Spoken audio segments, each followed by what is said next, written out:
It was an easy choice for Scott MacDonald. Sign for an English Premier League side or drop down a division and join up with his former Celtic boss Gordon Strachan at Middlesbrough.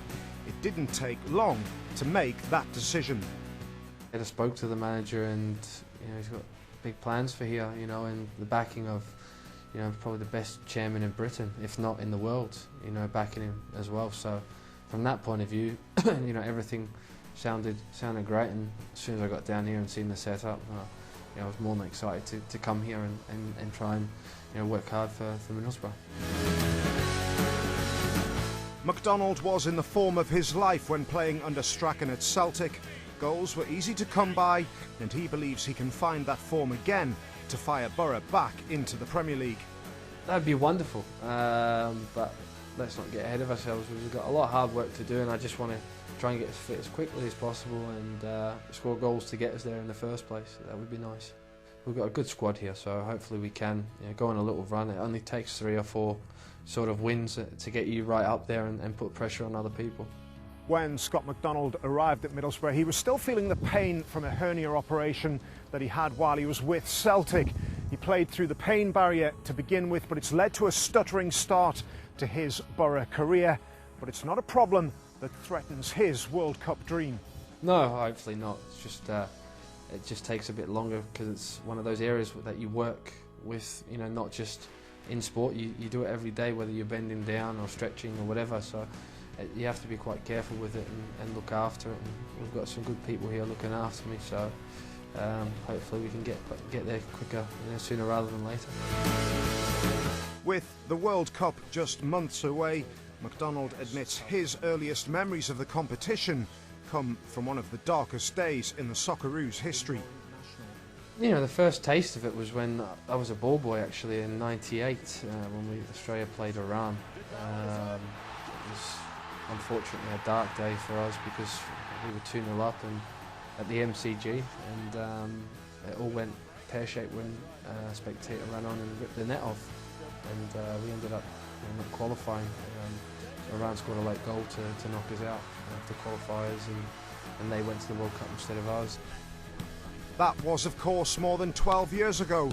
He's no ball boy now, and the striker wants to play a big part in South Africa. You're never assured of anything, and that's certainly the case at the moment. So I really need to work hard for the next couple of months, and hopefully I'll get that call that says, you'll be on that plane to South Africa.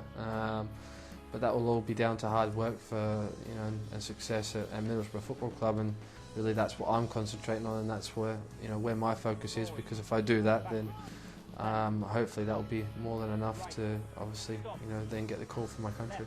I spoke to Pim before I made the move.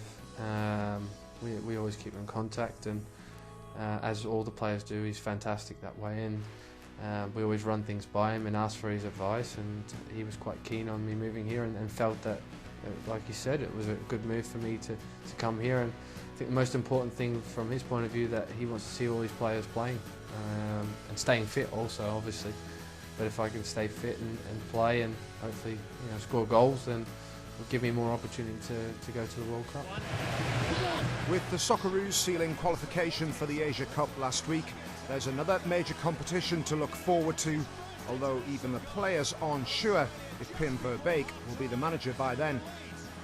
If he was to go, it would be, we'd all be quite disappointed, to be honest.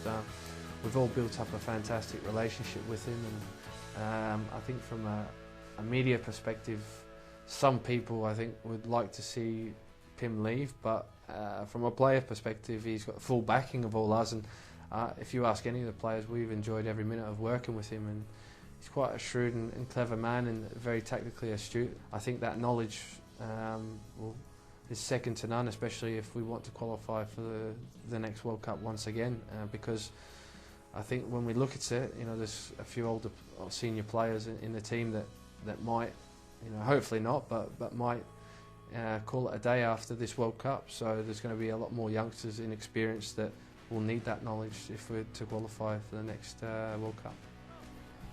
Verbeek will still be the man in charge in South Africa though, and Scott MacDonald needs to get fit and get scoring for Middlesbrough if he's to make sure he'll be on the plane for the FIFA World Cup.